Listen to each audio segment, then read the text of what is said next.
네, 원투펀치 TMF 시작해보도록 하겠습니다. 오늘도 자리가 또 바뀌었어요. 이렇게 왔다 갔다 하는 이유가 뭘까요? 저희가 이제 모든 원펀치 프로그램을 대표해서 가장 많이 실험하고 있는 게 아닐까. 실험 재료로 쓰기에 가장 만만한 구성이다. 아, 만만한 구성이다. 그쵸. 가장 젊은 피 아닙니까? 네. 지금? 젊은 피기도 하고, 그리고 사실 저희의 그 원래 컨셉은 팟캐스트예요. 그러다 보니까 좀 이렇게 어두운 이런 곳에서 좀 집중되는 곳에서 이렇게 라디오처럼 진행을 하는 형식인데 조금 밝은 게 좋다고 하셔서 잠깐 딴 데로 가봤지만 역시나 우리한테는 좀 이 부분이 좋다는 게 좀 결론이 나서 그렇게 됐고, 원래 우리가 K리그를 잘 얘기를 하잖아요. 근데 이번에는 K리그가 쉬어갔습니다. 그 대신 A매치가 있었죠. A매치 다들 보셨어요? 맞습니다. 당연히 봤죠. 라이브는 사실 와, 아침 6시에 일어날 그 시간에 일어나면요 하루가 아니고 이틀이 힘들어져요. 그렇죠. 저 지금 이틀이 힘들어지고 있습니다. 왜냐하면 저는 새벽 4시에 방송 준비가 있어서 그날 TVN에 3가지 방송이 있었어요. UFC랑 그 A매치랑 그리고 UFC 오픈이 있어서 A매치는 이제 우리나라가 이겼고, 그리고 또 US 오픈은 사발렌카가 우승을 했고, 그리고 또 UFC는 이마우프가 또 우승을 했어요. 승리를 했어요. 그래가지고 요 3개를 동시에 우리가 부조에 틀어놓고 보고 있는데 난 UFC라잖아요. 근데 우리가 자꾸 골을 넣으니까 자꾸 축구를 이렇게 보고 있는 거예요. 근데 저만 보고 있었던 게 아니라 모든 사람이 다 그랬다는. 오늘은 그 얘기를 해보려고 합니다. 결과를 가져왔다는 거는 어쨌든 의미가 있는 것 같아요. 결과를 얻었는데 우리가 실험을 했는데 결과를 얻었다는 게 의미가 있는 것 같습니다. 우리가 지난 6월 동아시안컵 때 3백을 쓰긴 했는데 그때는 사실 우리가 이제 정예 멤버가 아니었기 때문에 큰 의미가 있었다고 보긴 어려울 것 같습니다. 왜냐면 그 선수들 대부분이 월드컵에 가지 못하기 때문에 일단 테스트였다고 보는데, 이번에는 이제 주요 유럽파가 대부분이 포함된 상태에서 3백을 썼는데 어느 정도 안정감이 엿보였다.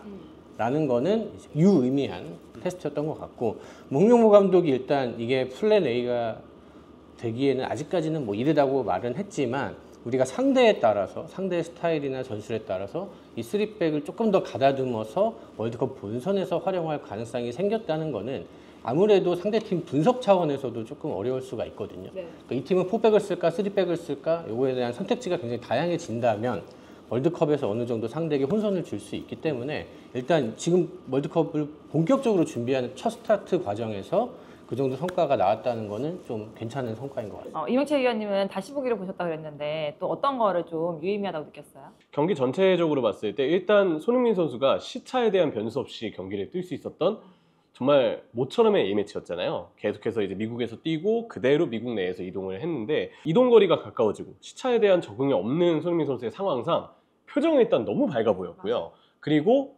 컨디션도 꽤 좋아 보였고, 토트넘에서의 마지막 시즌 동안 치렀던 A매치와 비교했을 때는 손흥민 선수 컨디션이 제가 느끼기에는 가장 좋아 보였어요. 그리고 그러한 어떤 손흥민 선수의 표정과 어떤 좋은 활약들은 분명히 우리가 손흥민 선수를 어쨌든 중심으로 삼아야 되고, 당연히 우리 대표팀의 에이스이자 주장으로서 손흥민 선수의 컨디션이 그 팀의 컨디션과도 영향을 많이 미칠 수 있는 점을 고려하면 아주 좋은 그림이었다고 좀 생각을 하고요. 이 경기에 있어서 대부분의 공격 작업이 왼쪽 공격형 미드필더에 있었던 이재성이 내려와서 볼을 받아주고, 손흥민이 왼쪽으로 이재성이 비워둔 공간으로 빠지면서 왼쪽에서 연계 플레이가 일어났던 그 장면이 거의 대부분 우리의 전반 공격을 이끌었거든요. 92년생의 듀오 이재성과 손흥민의 클래스가 저는 마음껏 좀 느껴지지 않았나. 특히 이재성 선수가 정말 영리한 움직임과 연계 능력, 그리고 압도적인 기본기를 보여줬기 때문에 마인츠에서도 초반에 지금 출발이 좋거든요. 이 대표팀에서까지 공격을 훌륭하게 이끌어주는 정말 인상적인 활약을 펼쳤습니다. 네, 말씀하신 것처럼 9위 라인이 정말 다 보여준 경기였지 않았나라는 생각이 들어요. 그런데 우리가 좀 더 깊게 들어가기 전에 좀 더 얘기를 해보자면, 좀 그 중에서 9위 라인 제외하고 또 어떤 부분이 조금 그날 키포인트였다고 보세요? 그러니까 비교적 3백의 안정감이 엿보였다라는 걸 좀 꼽고 싶은데요. 일단 김민재 선수가 3백의 중앙에 섰습니다. 그 왼쪽에 이제 김주성 선수, 오른쪽에 이한범 선수가 섰는데, 사실 김주성, 이한범 이 두 선수는 A 대표팀이 그렇게 익숙하지 않은 젊은 선수들입니다. 2000년대 생인데 이 선수들이 뭐 프로에 일찍 들어와서 경험을 충분히 쌓았고, 또 이한범 선수는 유럽 리그에서 활약을 하고 있는데 하지만 이 선수들이 지금 대표팀에서 붙박이로 뛴 적은 거의 없다고 봐야 되거든요. 그렇죠. 이 선수들이 지금 김민재 선수 합을 맞춰서 이 3백에서 수비적인 면에서는 어느 정도 안정감을 선보였다라는 거는 좀 유의미한 과제 성과인 것 같고, 물론 후반전에 약간 좀 균열이 가는 모습이 보이긴 했습니다. 네. 근데 그거는 이제 팀 조직의 문제였던 것 같고, 개인의 실수, 빌드업 과정에서 또 대인마크 과정에서 뭐 라인을 맞추는 과정에서의 실수들은 크게 드러나지 않았거든요. 그러니까 물론 미국의 사정도 고려를 해야 될 것 같아요. 미국이 최정예로 나온 게 아니고 그렇죠. 뭐 1.5분 정도, 그리고 그 팀도 지금 테스트 중이기 때문에 아주 완벽한 상태로 나온 건 아니지만, 그렇다고 우리가 뭐 사실 미국을 무시할 수는 없는 팀이라고 저는 생각하거든요. 피파 랭킹도 우리보다 높고 또 유럽에서 활약하는 선수들이 많이 있기 때문에 미국이라는 팀을 상대로 우리 3백이 무실점에 성공했다는 건 물론 조현우 선수의 엄청난 활약이 있었습니다. 어쨌든 뭐 선수들이 자신감을 갖고 워낙 어리고 젊은 선수들이니까 그 선수들한테는 일단 우리가 실점하지 않았다는 게 굉장히 큰 자산이 될 수 있거든요. 그래서 3백의 그 3명의 3백이 처음으로 제대로 합을 맞췄는데 괜찮았다라는 거는 굉장히 홍명보 감독도 만족할 만한 부분이 아닌가 싶습니다. 그러면은 3백을 이제 실험적으로 쓰고 있는데 사실 우리 포백을 했을 때가 더 나았잖아요. 그럼 이 둘 중에 어떤 게 우리한테 좀 맞느냐라고 봤을 때는 어떻게 생각하세요? 아무래도 이제 선수 구성을 봤을 때 백3를 써도 이상할 건 없고 오히려 기대할 수 있는 요인이 좀 생긴다고 보거든요. 그 이유는 김민재 선수 때문이에요. 사실 김민재 선수는 거의 대부분의 시간을 백4에서 뛰었던 선수긴 한데, 백3 전술을 봤을 때 김민재 선수가 있기 때문에 우리 대표팀이 좀 더 뒷공간을 넓게 남기는 식으로 라인을 높여서 수비하는 것도 가능하고, 또 김민재 선수가 있기 때문에 좌우의 센터백들이 좀 더 위치를 벗어나서 공격을 가담하거나 전진을 하는 것도 가능합니다. 요즘에 백3는 이 좌우에서는 중앙 수비수들이, 특히 김주성 선수의 경우는 왼쪽에서는 왼발 센터백이기 때문에 자연스럽게 왼발을 활용하면서 조금 더 공격적으로 올라갈 수 있는 전술적인 이점이 있거든요. 근데 그런 김주성 선수가 더 원활하게 공격 가담을 하기 위해서는 옆에 선수가 넓은 범위를 커버할 수 있어야 돼요. 그렇죠. 근데 김민재 선수는 그런 부분이 워낙 용이한 선수고, 또 이날 경기에서 제가 좀 봤던 괜찮았던 포인트 중에 하나가, 미국 대표팀이 좀 의미 없이 백패스를 보내거나 뭔가 좀 템포를 늦추면서 좀 무의미한 횡패스를 보낼 때는 당연히 템포가 늦어지잖아요. 그럴 때 손흥민 선수의 손짓을 보면 압박하자라고 올라가자고 지시를 하면서 선수들이 단번에 압박을 위한 대응을 전반전에 만들었어요. 그리고 그 압박의 성공률이 이번 경기 전반전에는 꽤 좋았습니다. 왜 이런 압박이 자신감 있게 나올까? 왜 우리가 라인을 잘 끌어올릴 수 있을까로 생각을 해보면, 결국은 백3 가운데 있는 김민재 선수가 있기 때문에 김민재 선수가 그만큼 팀에게 많은 이점을 안겨다주고, 이거는 백4를 썼을 때보다 백3에서 김민재 선수를 가운데에 썼을 때 좌우 센터백에게 얼마든지 더 많은 이점을 가져다 줄 수 있기 때문에, 또 김민재 선수 상황에 따라서는 본인이 올라가서 전진 수비를 하는데도 백4보다는 백3가 확실히 위험 부담을 줄이기도 하고요. 네. 그런 부분에서 백3가 좀 왜 어울린다라고 하는지 이유는 좀 알 수가 있었고요. 또 하나는 결국 김민재 선수가 파트너 2명의 중앙 수비와 함께 3명의 수비를 꾸리다 보니까 중앙 미드필더진에 대해서 우리가 3선에 대한 리스크를 비교적 좀 줄이고, 네. 중앙 미드필더 2명을 좀 더 기술적인 선수들로 좀 더 편하게 우리가 채우는 것도 가능해지거든요. 만약에 백4였다고 한다면 뭐 4-3-3을 기준으로 했을 때 결국 이 수비형 미드필더 자리, 6번 자리에 서는 선수를 누구를 세울지에 대해서 고민이 많을 수밖에 없는데, 백3를 쓰면서 약점인 수비형 미드필더는 포메이션상 지우고 3명의 수비수로 오히려 뒤를 좀 받치고 상황에 따라서는 이들이 빌드업까지 이끄는 모습을 보여줄 수 있기 때문에 자연스럽게 그 위쪽의 중앙 미드필더 2명은 좀 더 기술적인 선수들로 배치를 할 수가 있다.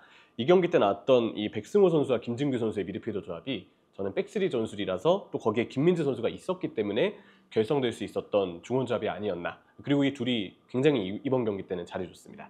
그러면 두 분이 생각할 때는 우리나라 지금 국가대표 구성상 백4보다는 백3가 좀 더 낫고 월드컵 때도 그렇게 가는 게 좋겠다라고 생각을 하시는 거세요? 백3, 백4의 뭐가 더 좋다라는 것보다는 그러니까 어떤 전술로 우리가 완성도를 높일 것인가가 더 중요하다고 생각을 하거든요. 그러니까 뭐 단순히 우리가 3백이 좋다, 4백이 좋다 이게 아니라 우리가 남은 기간 동안은 이제 본선 모드 준비하는 거거든요. 근데 이제 월드컵 본선 가면 우리가 조금 더 이제 강한 상대들을 만나게 될 텐데, 그 팀들을 만날 때 우리가 어떤 완성도가 더 높은 전술로 나갈 거냐 이건데, 사실 3백도 사실은 최근에는 그 옛날 그 전통적인 개념의 3백, 흔히 말하는 이제 5명이 늘어선 형태, 그러면서 뭐 사이드백이 올라가는 형태로는 거의 하지 않는단 말이에요. 근데 사실 우리 3백은 약간 옛날 3백 느낌이긴 했습니다.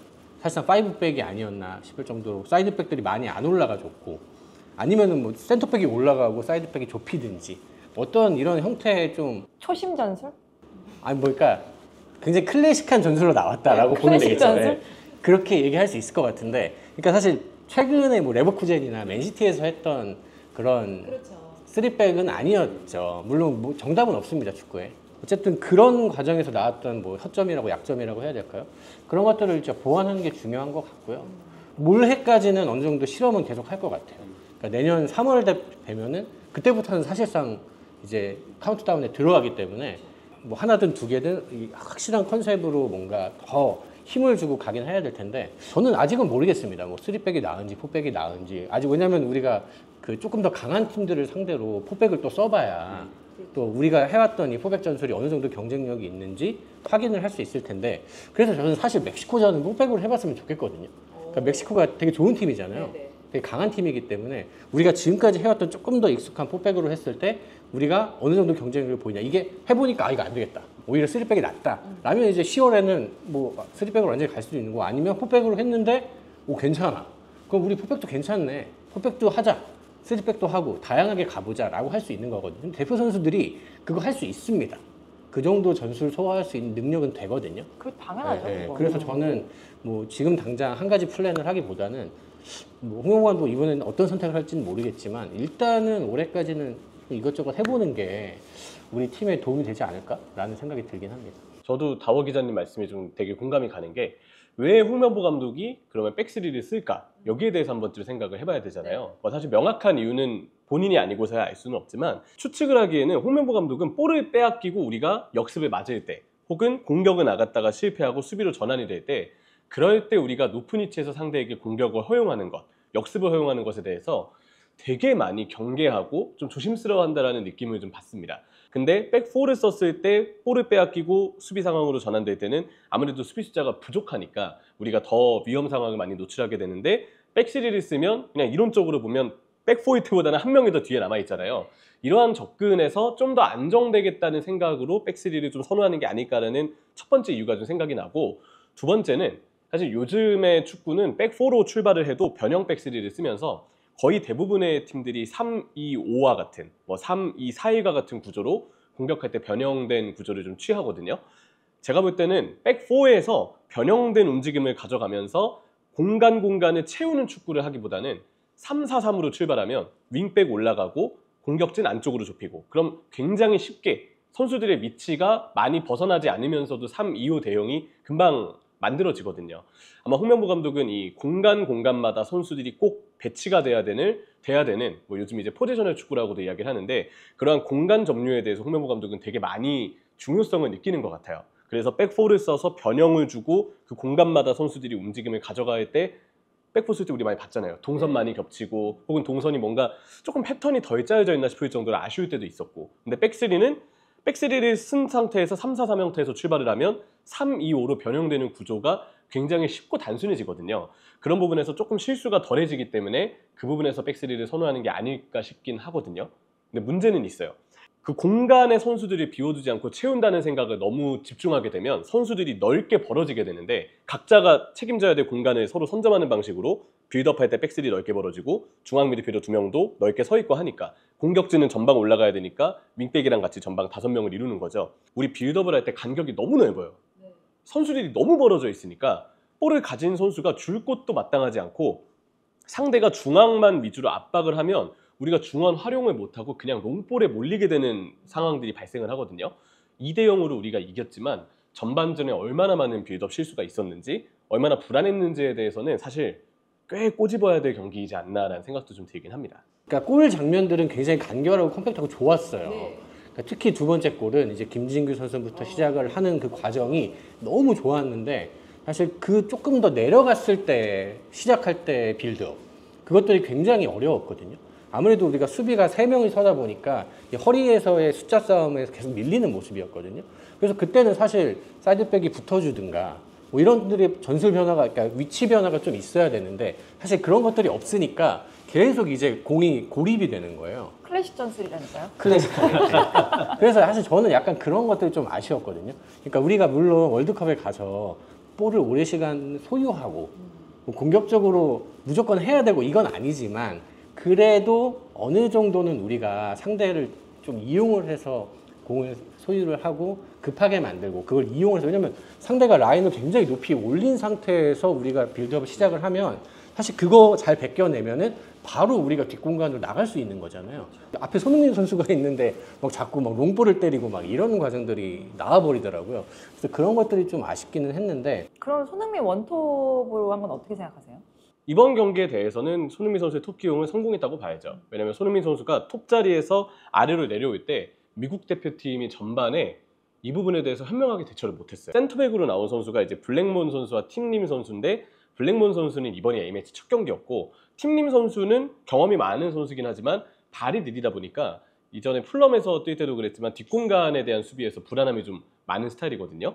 근데 이 두 선수의 호흡에도 제가 볼 때 문제가 좀 있었습니다. 그래서 최전방에서 손흥민 선수가 내려올 때 블랙몬도 팀림도 둘 중에 한 명은 좀 같이 따라 올라와서 손흥민 선수를 체크를 해야 되는데 누구도 따라가지 않고 그냥 자유롭게 손흥민 선수를 내버려 두더라고요.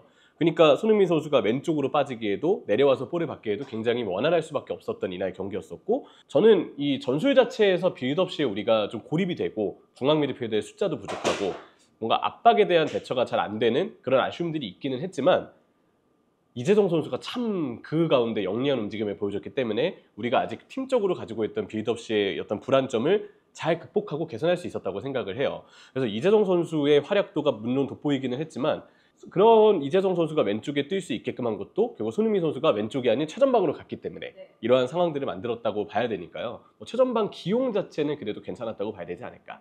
그리고 여기에 대해서 미국 대표팀이 대응할 준비가 안 돼 있었던 것, 그게 우리 입장에서는 전반에 꽤 괜찮은 결과로 이어지게 만든 원동력이 아니었나라 생각합니다. 사실 손흥민 선수 원톱 카드는 저는 본선에서도 괜찮을 것 같다는 생각이 드는 게, 어쨌든 월드컵 본선에서 우리를 상대하는 팀들은 우리에게 맞춤 전략을 잘 하진 않습니다. 네. 기본적으로. 사실 뭐 우리한테 맞춤 전략 같은 거는 사실 그렇게 하지 않아요. 우리가 사실 강팀이 아니기 우리가 때문에. 그렇게 위협적이지 네. 않다고 왜 말을 못해? 네. 왜 말을 못해? 우리가 데뷔를 해야죠. 우리가 우리가 대비를 대비를 해야 하는 돼. 차원이기 때문에. 그러니까 손흥민 선수 이 미국적인 경기를 보면 스프린트를 정말 많이 합니다. 뭐 좌우로 뒷공간으로 계속 뛰어가는데, 이게 물론 체력 소비가 좀 클 거예요. 내년 되면 아마 더 클 거고. 근데 이제 손흥민 선수가 아직까지는 이 순간 속도가 크게 떨어진 것 같지는 않거든요. 그러니까 좀 지구력 같은 건 조금 떨어진 것 같기는 한데, 순간 속도는 저는 아직도 굉장히 위협적이고 충분히 통할 만한 선수라고 보기 때문에 계속해서 이렇게 뒷공간을, 라인을 올린 상대한테 뒷공간을 팔 수 있는 스트라이커가 우리나라에 있느냐? 사실 원톱 중에는 없거든요. 그러니까 오현규 선수도 막 그렇게 빠르게 뒷공간으로 막 팔 수 있고 막 그런 스타일은 또 아니어서, 손흥민 선수 같은 선수가 계속해서 이제 움직여주고 스프린트를 해주면 또 공간이 많이 나오고, 또 이재성 선수가, 저는 사실 이재성 선수를 옛날부터 너무 좋아하고 저 너무 좋아요. 카타르 월드컵 때도 최고의 선수였다고 생각을 하는데 계속해서 적재적소에 패스를 공급을 해주잖아요. 그래서 저는 사실 그 자리에 이강인 선수가 들어가도 좋았을 것 같다는 생각이 들긴 하고, 그 후반전에 배준호 선수가 나왔는데 이 선수는 이렇게 막 공간을 보고 찔러주고 뭐 이런 거를 잘하는 스타일은 또 아니에요. 그래서 이재성 선수랑은 또 다른 유형이라서 배준호 선수가 들어온 뒤로는 배준호 선수를 못했다는 게 아니라 손흥민 선수를 그 활용하는 공격진의 운영 능력이 많이 떨어졌거든요. 네네. 후반전에는 손흥민 선수가 이렇게 뭐 이렇게 눈에 띄는 게 없었어요. 그러니까 그렇게 도와줄 수 있는 이재성 같은 선수들이 있기 때문에 이제 손흥민 선수도 빛이 난 건데, 저는 그런 식으로 손흥민 선수를 활용하는 거는 어쨌든 뭐 체력 부담도 좀 덜어주고 뭐 충분히 좋은 작전이 아니었나 생각합니다.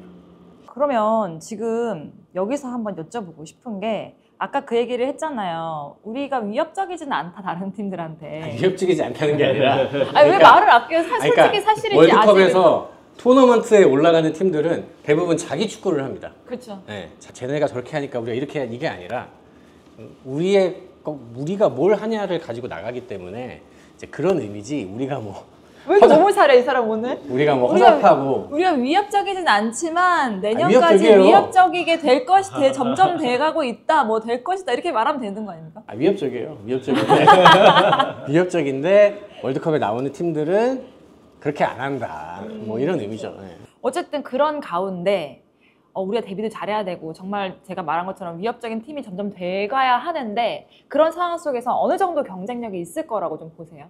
글쎄요. 아무래도 냉정하게 보면 우리가 지금으로서는 아직 우리 축구에 대한 스타일이 정립되지 않았고 저는 다가오는 멕시코전이 사실 그래서 굉장히 중요하다고 보거든요. 백스리 전술도 우리가 이런 부분에서 미국전은 좋았다라 이야기를 할 수 있지만 당장 이재성 선수가 부상으로 교체 아웃됐던 50분 이후로 우리가 고전했던 게 미국이 이제 조금씩 우리의 형태 백스리나 뭐 공격진에 내려오는 움직임 또 우리의 경우는 이재성까지 빠지면서 전반보다 약해진 팀이 됐고 이런 환경들이 여러 가지 복합적으로 작용하면서 미국의 압박에 너무 쩔쩔매는 모습을 보여줬거든요. 우리가 아직 팀이 완성됐다 말하기에는 아직 백스리 전술도 검증되지 않았고 아직 윙백이라든지 수비형 미드필더라든지 곳곳의 포지션에 대해서는 우리가 아직 걱정되거나 아직도 고민인 부분들이 있어요. 이런 단계에서 우리는 여전히 경쟁력이 확보된 상황은 아니라고 생각을 하고요. 뭐 본선 참가개국이 지금 모두가 확정이 된 건 당연히 아니지만 어떻게 구성이 돼도 우리는 결국은 그 중에선 약체일 수밖에 없다. 네, 그렇게 진단을 해야 되겠죠. 왜 이렇게 오늘 말을 하겠지 이상하게? 아니 그게 아니라 이상하네 이 사람? 아니 우리나라가 이제 월드컵 왜 취재해야 돼서 그래요? 뭐 그런 것도 있고요.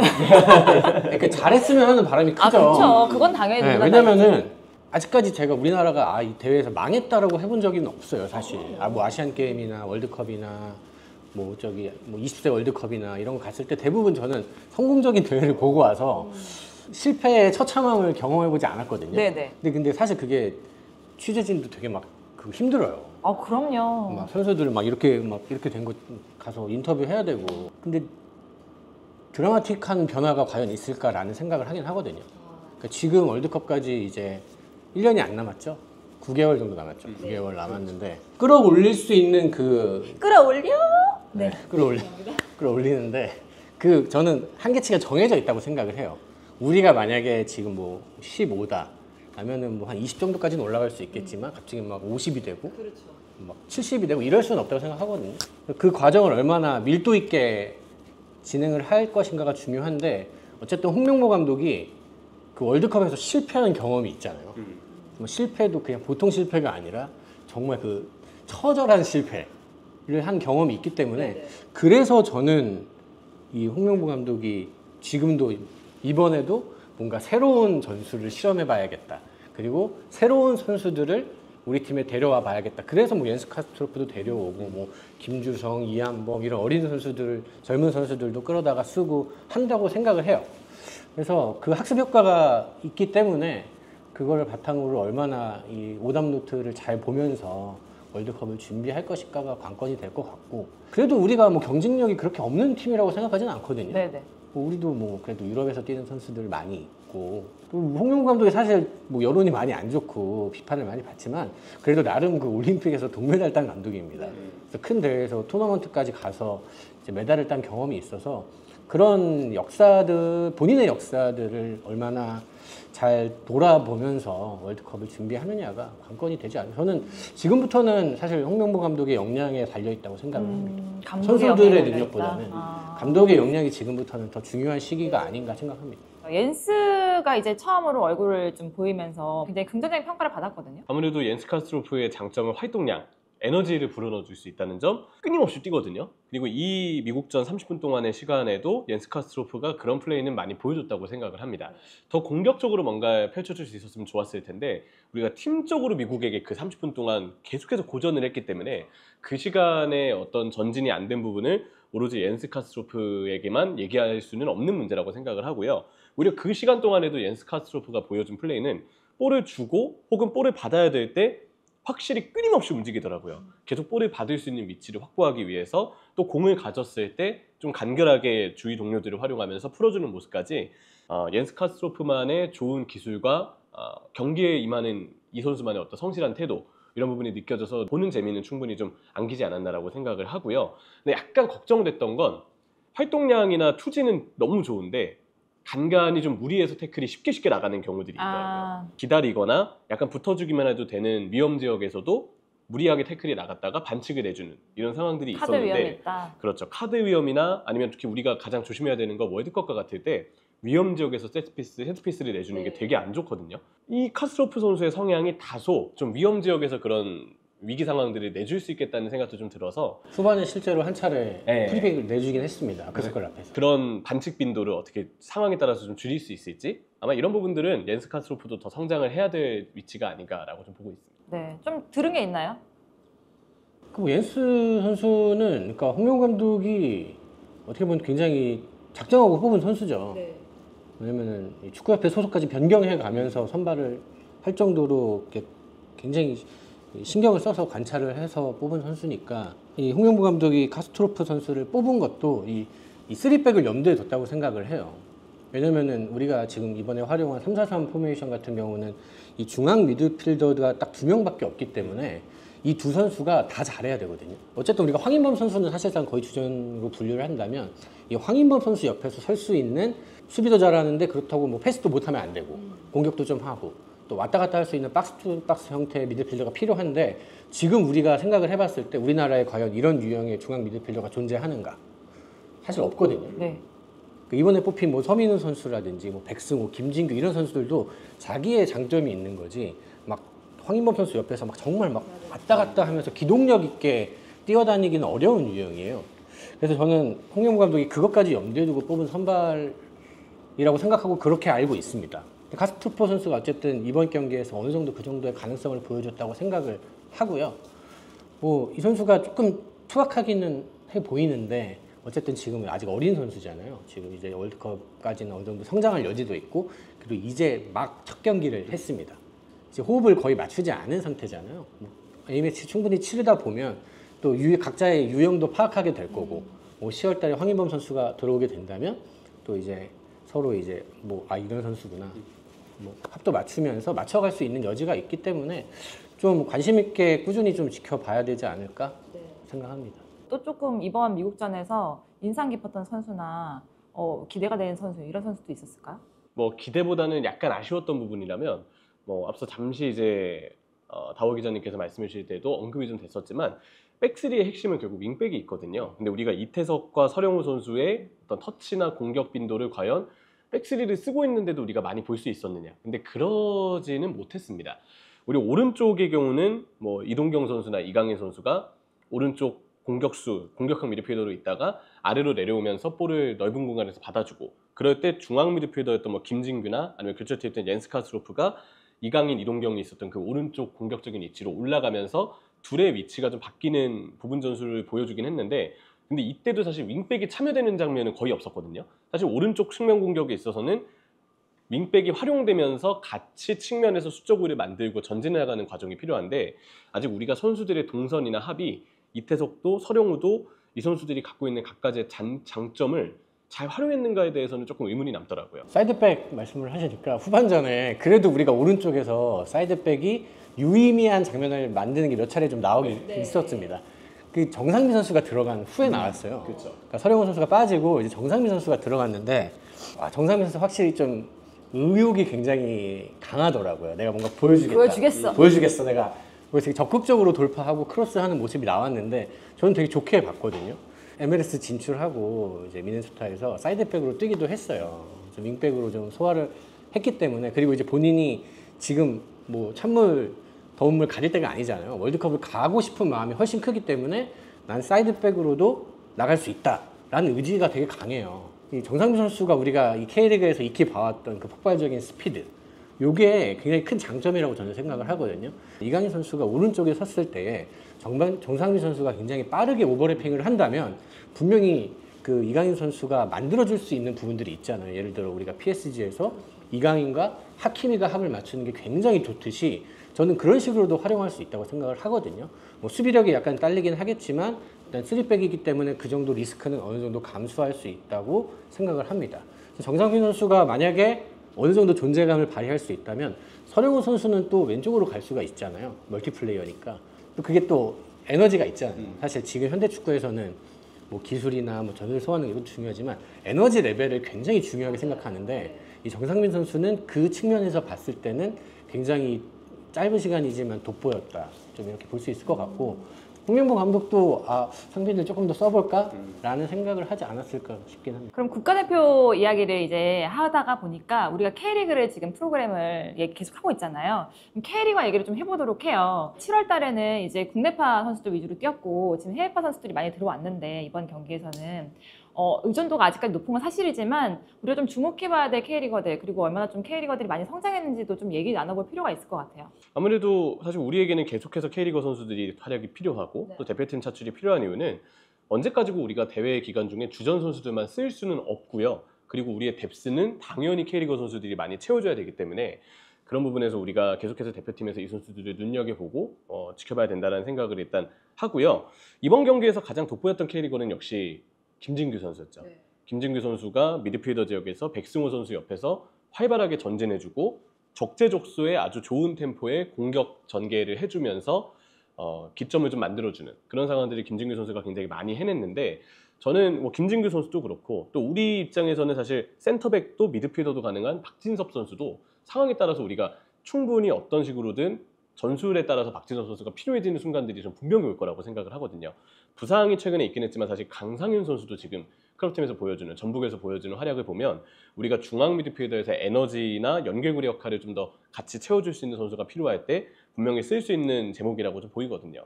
전술적으로 우리가 어떤 윤곽을 잡느냐에 따라서 어떤 K리그가 조금 더 빛을 볼 수 있을지 이런 부분들에 대해서 아마 힘을 좀 실어줄 수 있지 않을까.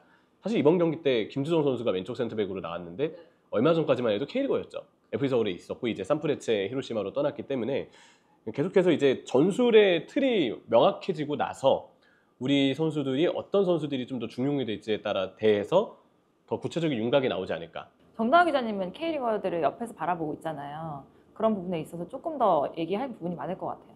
그러니까 저는 현실적으로 월드컵에서 우리 갔을 때 우리나라 K리그 선수들이 뭐 출전 기회가 많지는 않겠죠. 근데 그 중에서도 출전 확률이 높은 선수를 꼽자면 저는 강상윤 선수가 좀 가능성이 있지 않을까라는 생각을 좀 합니다. 아까 말씀드린 이 3-4-3 포메이션에서의 중앙 미드필더의 역할 거기에 굉장히 부합하는 선수가 강상윤 선수긴 하거든요. 강상윤 선수가 물론 이제 온더블 상황에서 조금 아직은 미숙한 부분이 있긴 하지만 정말 끊임없이 뛰어다닙니다. 그래서 황인범 선수처럼 볼 소유가 되는 선수랑 같이 붙어 있으면 분명히 만들어지는 과정들이 분명히 있을 거예요. 그리고 이번에 우리가 보여줬던 게 이 중앙 미드필더들이 아무래도 활동량이 좀 떨어지다 보니까 김진규, 백승호 두 선수가 이제 기술 좋고 패스 쪽이 좋은데 이제 활동량 면에서는 조금 이제 떨어지긴 하거든요. 그래서 그 자리에 하나라도 이제 강상윤 선수 같은 이 하드워크가 들어가면 이게 또 카스트로프랑은 또 다릅니다.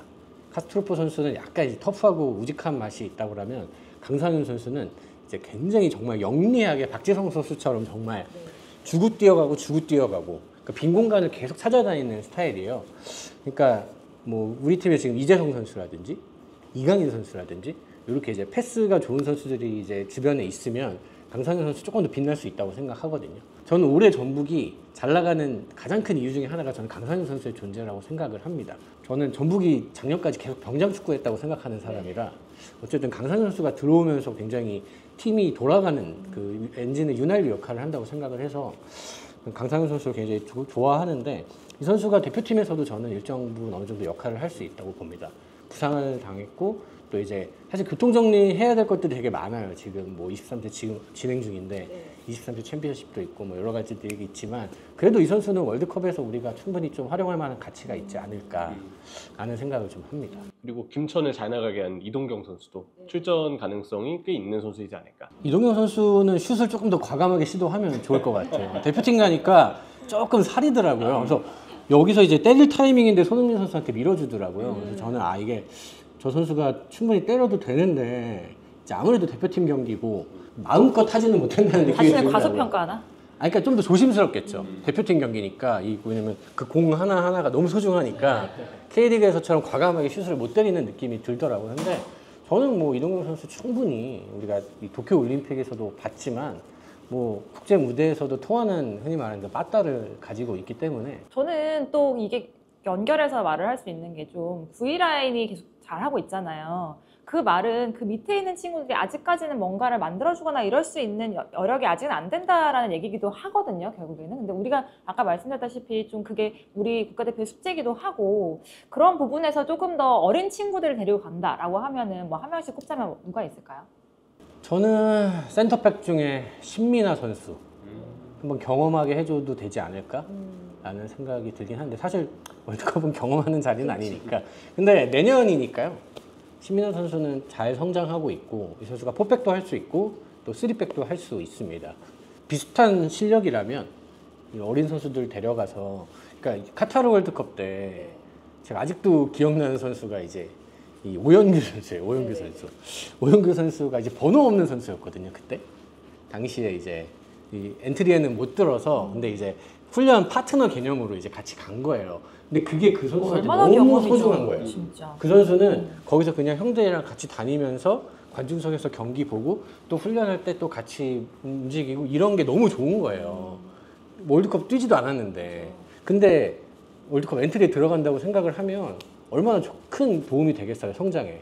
그러니까 오영규 선수가 실제로 지금은 대표팀에서 중요한 공격 자원이고 뭐 큰 이변이 없는 한 월드컵 본선에 가게 될 것 같은데 뭐 그런 측면에서 본다면 뭐 신민아 선수도 우리가 충분히 좀 안고 갈 만한 재능 있는 어린 선수가 아닐까. 이 선수 2005년생이에요.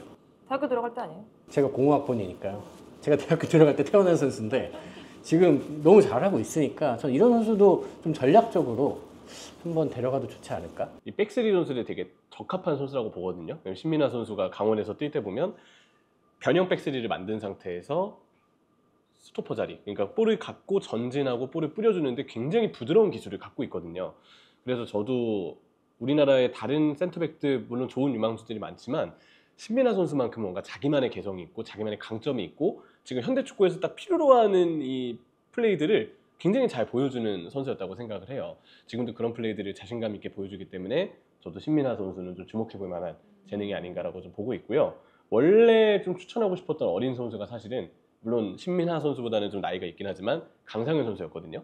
근데 강상현 선수는 뭐 우리가 익히 계속해서 이야기를 했기 때문에 한 번쯤 대표팀에 남은 어떤 친선전의 기회 동안 컨디션이 괜찮다면 한번 부름을 받고 우리가 이 선수를 활용할 수 있는 방법을 좀 찾아보는 건 어떨까에 대한 생각을 좀 이야기하고 싶습니다.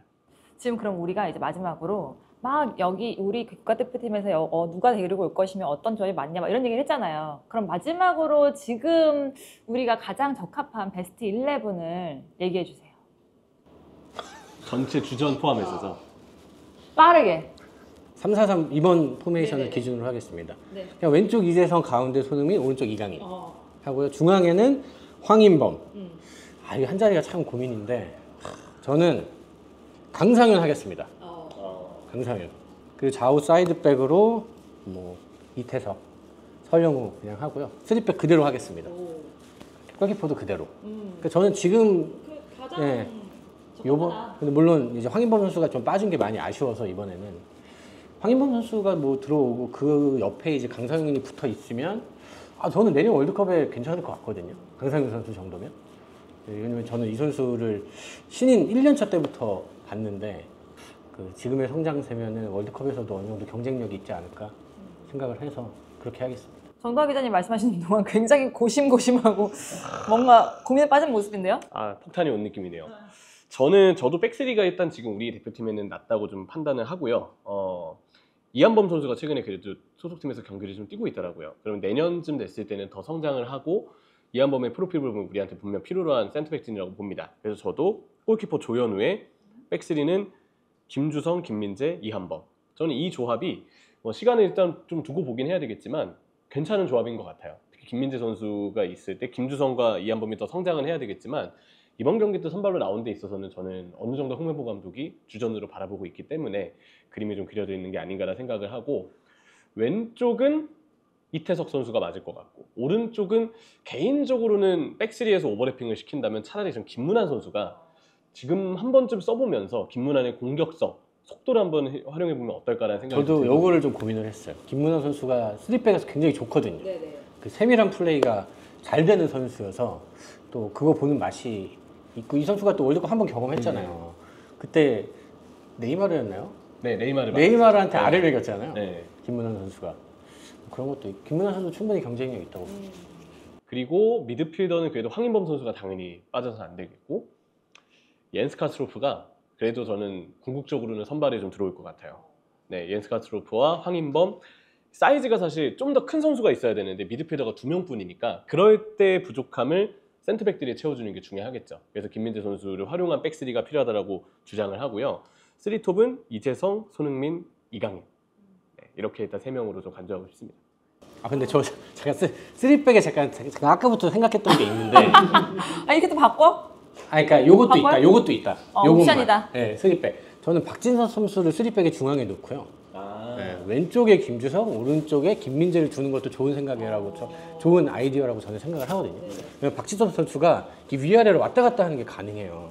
수비가 좋고 그리고 또 빌드업도 나쁘지 않아서 저는 사실 그 쓰리백이 굉장히 저는 한번 해볼 만하지 않을까라는 생각을 하긴 했었거든요. 근데 뭐 할 것 같지는 않고 김민재 선수를 가운데 두려는 게 아마 컨셉의 핵심인 것 같아서 할 것 같지는 않은데 할 거지 않지만 말하는 거는 우리 자유니까. 뭐 자유죠. 자유니까. 네, 아이디어는 말할 수 있잖아요. 알겠습니다. 이렇게 또 미국전과 함께 우리 북중미 월드컵에 또 어떤 베스트 11이 나오면 좋을 것인가까지 얘기를 쭉 해봤어요. 근데 사실 정리하는 와중에서 6시 킥오프가 굉장히 힘들더라고요. 이게 북중미 월드컵이 우리가 보기가 좀 쉽지 않을 것 같아요. 클럽 월드컵을 제가 좀 2주, 3주 동안 조별리그 경기 거의 다 중계해보면서 느꼈는데 우리한테 중계하고 중계를 보기에 제가 볼 때 가장 취약한 시간대인 것 같아요.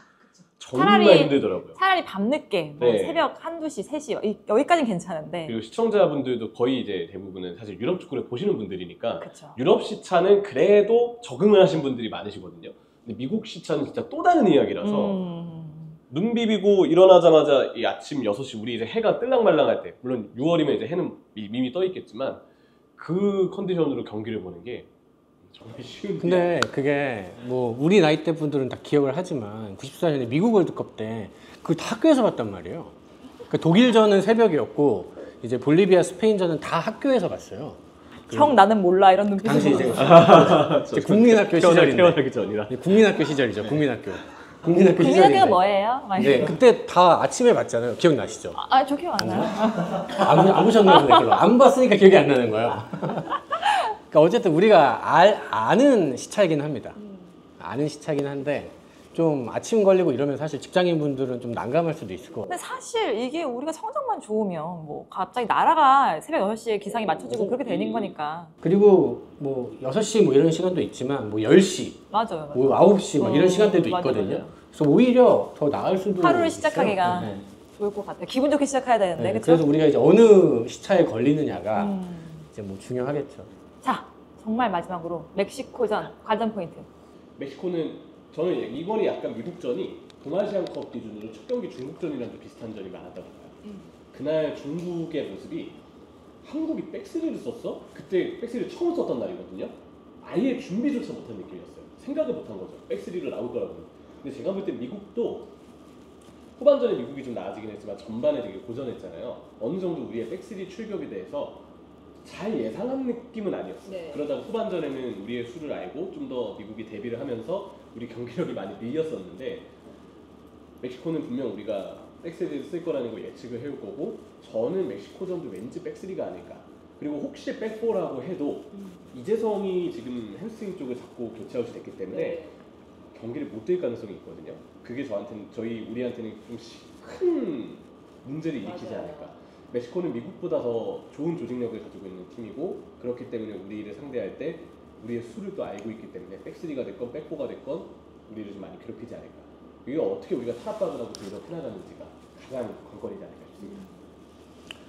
저는 어려운 경기 할 거라고 생각을 하고요. 멕시코는 그 평생 잘하는 팀입니다. 멕시코는 단 한 번도 못한 적이 없는 팀이고 이번에도 뭐 일본 경기 보니까 뭐 퇴장당하고 그래도 안 지더라고요. 네. 확실히 강한 팀이고 우리가 늘 버거워하는 팀이고 제가 알기로는 우리가 멕시코를 상대로 10년 동안 3연패를 한 걸로 알고 있는데 늘 어려웠던 팀이라 뭐 지긴 할 텐데 저는 뭐 지는 건 상관없다고 생각하고 지긴 할 텐데 너무 잘했네. 질 거예요. 질 겁니다. 막 이렇게. 확률이 조금 더 높지만 하지만 어떻게 지는지가 중요하다. 맞아요. 어떻게 맞아요. 지는지. 우리는 지금 멕시코전이 목표가 아니잖아요. 그렇죠. 우리가 지나가는 친선 길이기 경기 때문에. 평가전이기 때문에 우리가 요거에 승패에 집착할 필요는 없다고 생각을 하고요. 그래서 저는 사실 우리가 미국전 결과에 고무될 필요는 없다고 생각을 하는데 어쨌든 우리가 이 월드컵 준비하는 과정에서 멕시코라는 아주 완성도가 높은 팀을 상대로 뭐 3백이든 4백이든 어떤 정도의 경쟁력을 보여줄 수 있는지가 이게 지금 우리의 정말 현실적인 딱 스탠다드가 된다고 생각하거든요. 그러니까 미국은 조금 약했고 근데 멕시코는 약하지 않은 팀이기 때문에 우리가 이 경기에서 보여주는 게 우리의 현 주소다 라는 거를 이제 느낄 수 있을 텐데 저는 어쨌든 이제 이강인 선수가 이제 어느 정도 이제 발목 부상에서 회복을 했으니까 이제 미국전과 비교했을 때 훨씬 더 영향력을 많이 끼칠 텐데 이제 이재동 선수가 없을 때는 결국에는 이제 이강인 선수가 팀의 중심이 될 거란 말이죠. 이강인 선수가 3백에서 어떤 역할을 할 것인가. 그래서 이강인 선수가 이 오른쪽 윙이든 왼쪽 윙이든 나와서 어떻게 팀을 만들어 갈 것인가. 또 그게 또 관전 포인트가 되지 않을까 생각합니다. 알겠습니다. 이렇게 1시간 동안 쭉 얘기를 해봤는데 어쨌든 우리가 북중미 월드컵을 가는 과정이고 그 안에서 미국을 상대로 승리했다는 건 또 의미가 있는 일인 것 같고 그 이후에도 그 과정을 잘 다듬어서 끝까지 좋은 목표를 향해서 나갈 수 있었으면 좋겠습니다. 여기서 그럼 인사드리도록 하겠습니다. 안녕히 계세요.